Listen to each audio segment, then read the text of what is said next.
Paz, Senhor, tudo bem? Eu sou Gustavo Machado, líder de PG da Rede de Jovens, e convido vocês hoje a estarem lendo Atos, do capítulo 25 ao 28. Entrando, pois, Festo na província, subiu dali a 3 dias de Cesareia a Jerusalém. E o sumo sacerdote e os principais dos judeus compareceram perante ele contra Paulo e lhe rogaram, pedindo como favor contra ele o que fizesse vir a Jerusalém, armando ciladas para o matarem no caminho. Mas Festo respondeu que Paulo estava guardado em Cesareia e que ele brevemente partiria para lá. Os que, pois, disse dentre vós, têm poder, desçam comigo e, se neste varão houver algum crime, acusem-no. E, não se demorando entre eles mais de 10 dias, desceu a Cesareia. E, no dia seguinte, assentando-se no tribunal, mandou que trouxessem Paulo. Chegando ele, rodearam os judeus que haviam descido de Jerusalém, trazendo contra Paulo muitas e graves acusações, que não podiam provar. Mas ele, em sua defesa, disse: Eu não pequei em coisa alguma contra a lei dos judeus, nem contra o templo, nem contra César. Todavia, Festo, querendo comprazer aos judeus, respondendo a Paulo, disse: Queres tu subir a Jerusalém e ser lá perante mim julgado acerca dessas coisas? Mas Paulo disse: Estou perante o tribunal de César, onde convém que seja julgado. Não fiz agravo algum aos judeus, como tu muito bem sabes. Se fiz algum agravo ou cometi alguma coisa digna de morte, não recuso morrer. Mas, se nada das coisas de que esses me acusam, ninguém me pode entregar a eles. Apelo para César. Então, Festo, tendo falado com o conselho, respondeu: Apelaste para César? Para César irás. Passados alguns dias, o rei Agripa e Berenice vieram a Cesareia a saudar Festo. E, como ali ficassem muitos dias, Festo contou ao rei os negócios de Paulo, dizendo: Um certo varão foi deixado por Félix aqui preso, a respeito de quem os principais dos sacerdotes e os anciãos dos judeus, estando eu em Jerusalém, compareceram perante mim, pedindo sentença contra ele. A eles respondi que não é costume dos romanos entregar algum homem à morte, sem que o acusado tenha presentes os seus acusadores e possa defender-se da acusação. De sorte que, chegando eles aqui junto no dia seguinte, sem fazer dilação alguma, assentado no tribunal, mandei que trouxessem o homem. Acerca dele, estando presentes os acusadores, nenhuma coisa apontaram daquelas que o suspeitavam. Tinham, porém, contra ele algumas questões acerca de sua superstição. De um tal de Jesus defunto que Paulo afirmava viver. E, estando eu perplexo acerca da inquirição desta causa, perguntei se queria ir a Jerusalém e lá ser julgado acerca destas coisas. Mas, apelando Paulo para que fosse reservado ao conhecimento de Augusto, mandei que o guardassem até que o envie a César. Então, Agripa disse a Festo: Bem quisera eu ouvir também este homem. E ele disse: Amanhã ouvirás. No dia seguinte, vindo Agripa e Berenice com muito aparato, entraram no auditório com os tribunos e varões principais da cidade, sendo trazido Paulo por mandado de Festo. E Festo disse: Rei Agripa e todos os varões que estáis presentes conosco, aqui vedes um homem de quem toda a multidão dos judeus me tem falado, tanto em Jerusalém como aqui, clamando que não convém que viva mais. Mas, achando eu que nenhuma coisa digna de morte fizera, e, apelando ele mesmo também para Augusto, tenho determinado enviar-lhe. Porém, dele não tenho coisa alguma, certo, que escreva ao meu senhor e, por isso, perante vós o trouxe, principalmente perante ti, ó rei Agripa, para que, depois de interrogado, tenha alguma coisa que escrever, porque me parece contra a razão enviar um preso e não notificar contra ele as acusações. Capítulo 26. Depois, Agripa disse a Paulo: Permite-se-te que te defendas. Então, Paulo, estendendo a mão em sua defesa, respondeu: Tenho-me por venturoso, ó rei Agripa, de que perante ti me haja hoje de me defender de todas as coisas que sou acusado pelos judeus. Mormente sabendo eu que tens conhecimento de todos os costumes e questões que há entre os judeus, pelo que te rogo que me ouças com paciência. A minha vida, pois, desde a mocidade, qual haja sido, desde o princípio em Jerusalém, entre os da minha nação, todos os judeus a sabem. Sabendo de mim, desde o princípio, se o quiserem testificar, que, conforme a mais severa seita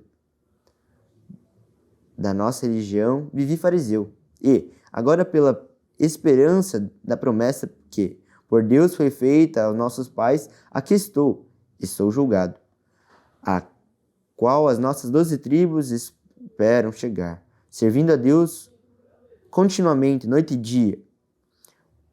Por essa esperança, ó rei Agripa, eu sou acusado pelos judeus, pois que julga-se coisa incrível entre vós Deus ressuscite os mortos?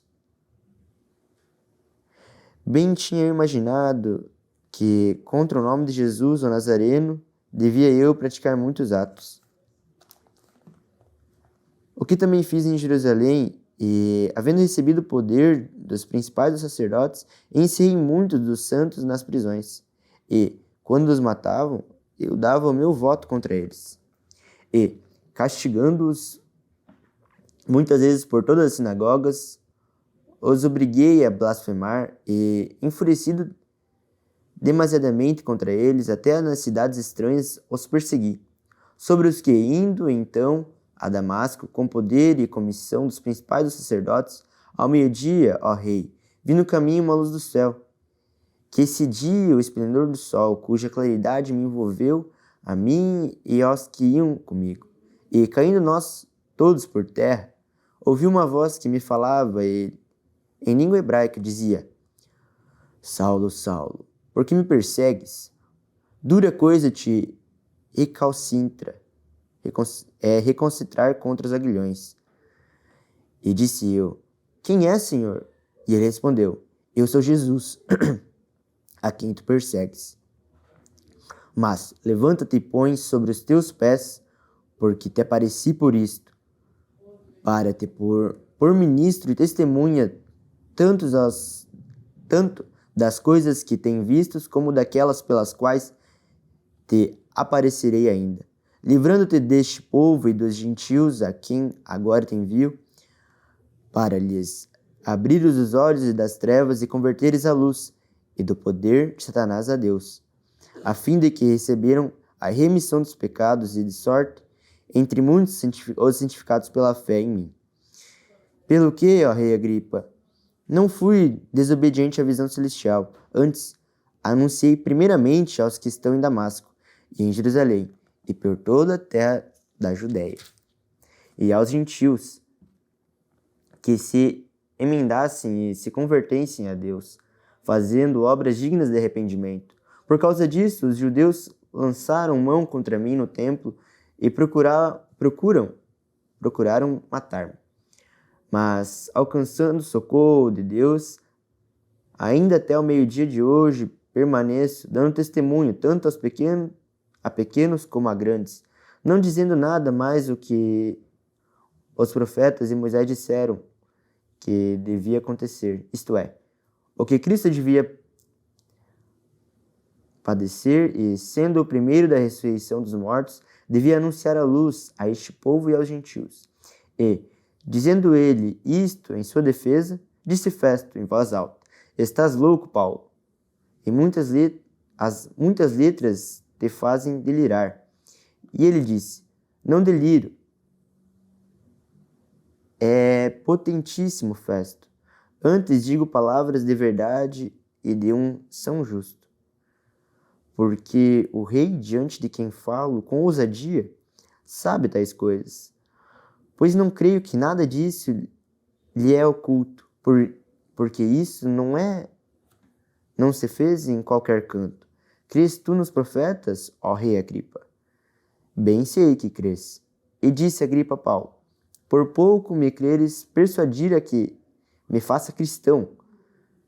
E disse Paulo: provera a Deus que, ou por pouco ou por muito, não somente tu, mas também todos quantos hoje me estão ouvindo, se tornassem tais qual eu sou, exceto essas cadeias. Dizendo isto, ele se levantou o rei e o governador e Berenice e os que com ele estavam assentados. E, apartando-se dali, falavam uns com os outros, dizendo: este homem nada tem digno de morte ou de prisões. E Agripa disse a Festo: bem podia soltar-se esse homem, se não houvera apelado para César.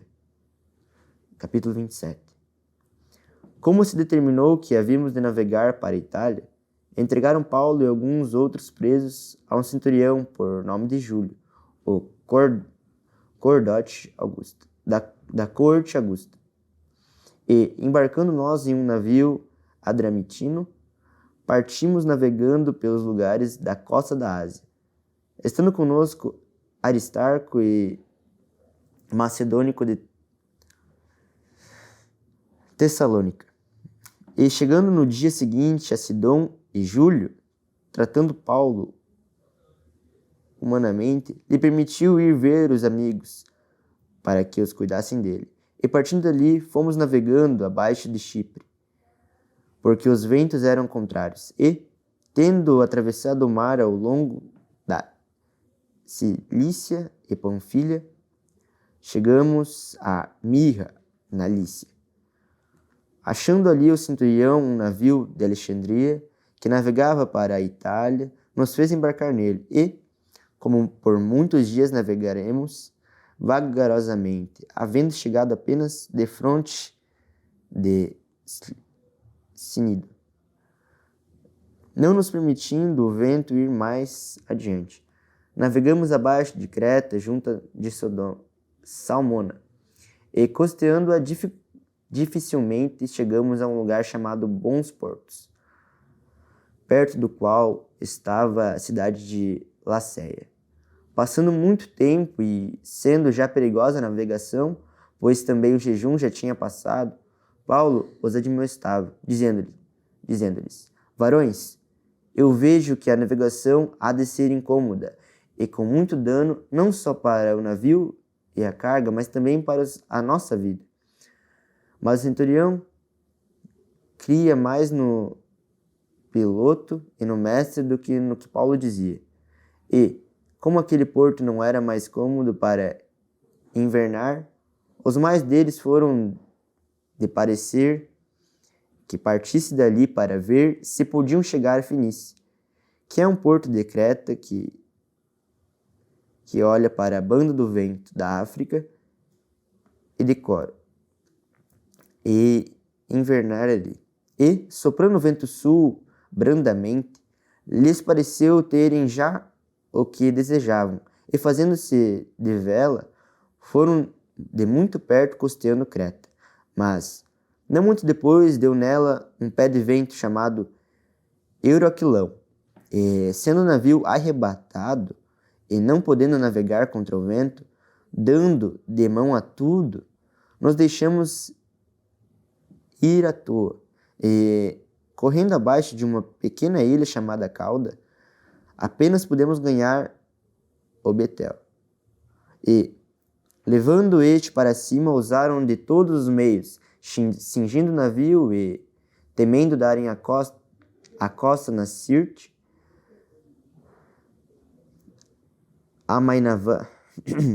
amainavadas as velas, assim foram à toa. Andando nós agitados por uma veemente tempestade, no dia seguinte aliviaram o navio, e, ao terceiro dia, nós mesmos, com as próprias mãos, lançamos ao mar a armação do navio, e, não aparecendo havia já muitos dias, nem sol nem estrelas, e caindo sobre nós uma não pequena tempestade. Fugiu-nos toda a esperança de nos salvarmos. Havendo já muito que não se comia, então Paulo, pondo-se em pé no meio deles, disse: Fora, na verdade, razoável, ó varões, ter-me ouvido a mim e não partir de Creta, e assim evitariam este incômodo, esta perdição. Mas agora vos admoesto a que tenhais bom ânimo, porque não se perderá a vida de nenhum de vós, mas somente o navio. Porque esta mesma noite o anjo de Deus, a quem eu sou e a quem sirvo, esteve comigo, dizendo: Paulo, não temas, importa que sejas apresentado a César, e eis que Deus te deu todos quantos navegam contigo. Portanto, ó varões, tende bom ânimo, porque creio em Deus que há de acontecer, assim como a mim me foi dito. É, contudo, necessário irmos dar numa ilha. Quando chegou a 14ª noite, sendo os impelidos de uma e outra banda no mar Adrianítico, lá pela meia-noite, suspeitaram os marinheiros que estavam próximos de alguma terra, e lançando o prumo, acharam 20 braças. Passando um pouco mais adiante, tornando a lançar o prumo, acharam 15 braças. E temendo ir dar em alguns rochedos, lançaram da popa 4 âncoras, desejando que viesse o dia. Procurando, porém, os marinheiros fugir do navio, e tendo já deitado o betel ao mar, como que querendo lançar as âncoras pela proa, disse Paulo ao centurião e aos soldados: Se estes não ficarem no navio, não podereis salvar-vos. Então os soldados cortaram os cabos do betel e o deixaram cair. E enquanto o dia vinha, Paulo exortava a todos a que comessem alguma coisa, dizendo: É já hoje o 14º dia que esperas, e permaneceis sem comer. Não havendo provado nada, portanto, exorto-vos a que comais alguma coisa, pois é para a vossa saúde, porque nenhum cabelo cairá da cabeça de qualquer de vós. E havendo dito isso, tomando o pão, deu graças a Deus na presença de todos, e partindo, começou a comer.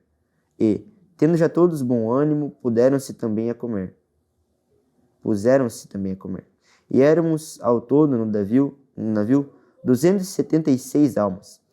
Refeitos com a comida, aliviaram o navio e, lançando o trigo ao mar, e já sendo dia, não reconheceram a terra. Enxergaram, porém, uma enseada que tinha praia, e consultaram-se sobre os que deviam encalhar nela o navio. Levantando as âncoras, deixaram-no ir ao mar, largando também as amarras do leme e, lançando a vela maior ao vento, dirigiram-se para a praia.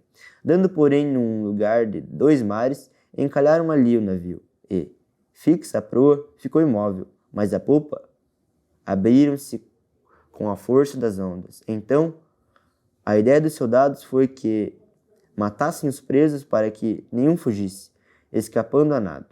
Mas o centurião, querendo salvar a Paulo, lhes estorvou este intento, e mandou que os que pudessem nadar se lançassem primeiro ao mar e se salvassem em terra, e os demais, uns em tábuas e outros em coisas do navio.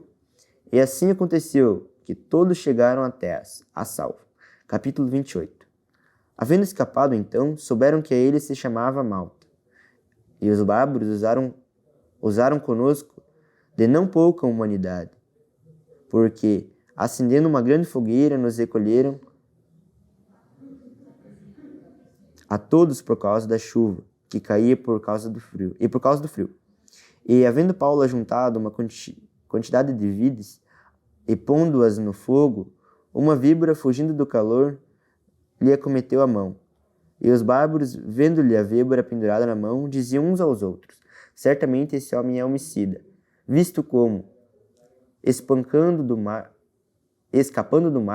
a justiça não o deixa viver, mas, sacudindo ele a vibra no fogo, não padeceu nenhum mal. Eles esperavam que viesse a inchar ou cair morto de repente, mas tendo esperado já muito, e vendo que nenhum incômodo lhes sobrevinha, mudando de parecer, diziam que ele era um deus. E ali, próximo daquele mesmo lugar, havia umas herdades que pertenciam ao principal da ilha, por nome Públio, o qual nos recebeu e nos hospedou benignamente por 3 dias. Aconteceu estar de cama, enfermo de febres e disenteria, o pai de Públio, que Paulo foi ver, e, havendo orado, pôs as mãos sobre ele e o curou. Feito, pois, isto, vieram também ter com ele os demais que na ilha tinham enfermidades, e sararam, os quais nos distinguiram também com muitas honras, e, havendo de navegar, nos proveram das coisas necessárias. 3 meses depois, partimos num navio de Alexandria, que invernara na ilha, o qual tinha por insígnia Castor e Pólux. E, chegando a Siracusa, ficamos ali 3 dias, donde, indo costeando, viemos a Régio, e soprando um dia depois um vento do sul, chegamos no segundo dia a Puteoli, onde chegando alguns irmãos nos rogaram que por 7 dias ficassem com eles, e depois nos dirigimos a Roma. E de lá, ouvindo os irmãos novas de nós, nos saíram ao encontro à praça de Ápio e às 3 vendas. E Paulo, vendo-os, deu graças a Deus e tomou ânimo. E logo que chegamos a Roma, o centurião entregou os presos ao general dos exércitos, mas a Paulo se lhe permitiu morar por sua conta, com o soldado que o guardava. E aconteceu que 3 dias depois Paulo convocou os principais dos judeus e, junto a eles, lhes disse: varões, irmãos, não vendo eu feito nada contra o povo ou contra os ritos paternos, vim, contudo, preso desde Jerusalém, entregue nas mãos dos romanos, os quais, havendo-me examinado, queriam soltar-me, por não haver em mim crime algum de morte, mas, opondo-se os judeus, foi-me forçado a apelar para César. Não tendo, contudo, o que acusar a minha nação, por esta causa vos chamei, para vos ver e falar, porque pela esperança de Israel estou com esta cadeia. Então, eles lhe disseram: nós não recebemos acerca de ti carta alguma da Judéia, nem veio aqui algum dos irmãos que nos anunciasse ou dissesse de ti algum mal. No entanto, bem quiséramos ouvir de ti o que sentes, porque quanto a esta seita, notório nos é que em toda parte se fala contra ela. E havendo-lhe eles assinalado um dia, muitos foram ter com ele a pousada, aos quais declarava com bom testemunho o reino de Deus e procurava persuadi-los à fé de Jesus, tanto pela lei de Moisés como pelos profetas, desde pela manhã até a tarde. E alguns criam no que se dizia, mas outros não criam. E, como ficaram entre si discordes, se despediram, dizendo Paulo essas palavras: bem falou o Espírito Santo a nossos pais pelo profeta Isaías, dizendo: vai a este povo e dize: de ouvido ouvires, e de maneira nenhuma entendereis, e vendo vereis, e de nenhuma maneira percebereis. Porquanto o coração desse povo está endurecido, e com os ouvidos ouviram pesadamente e fecharam os olhos, para que nunca com os olhos vejam, nem com os ouvidos ouçam, nem com o coração entendam, e se convertam, e eu os cure. Seja-vos, pois, notório que esta salvação de Deus é enviada aos gentios, e eles a ouvirão. E havendo ele dito isto, partiram os judeus, tendo entre si grande contenda. E Paulo ficou 2 anos inteiros em sua própria habitação, que alugara, e recebia todos quantos vinham ver, pregando o reino de Deus e ensinando com toda a liberdade as coisas pertencentes ao Senhor Jesus Cristo, sem impedimento algum. Amém, irmãos? Vamos fazer uma oração agora para encerrar essa leitura. Senhor Jesus, glórias e honras te dou, Senhor, por tamanha palavra sobre nossas vidas, Senhor. Por tamanha dádiva de poder aprender mais de Ti e buscar de Ti cada dia, Pai. Eu venho te pedir sobre a vida de cada um que aqui está, Senhor, daqueles que estão ouvindo e aprendendo mais de Ti, Pai. Venha abençoar e guardar eles no seu dia, neste dia e nos demais dias que virão, Senhor. Em nome de Jesus eu te peço. Amém.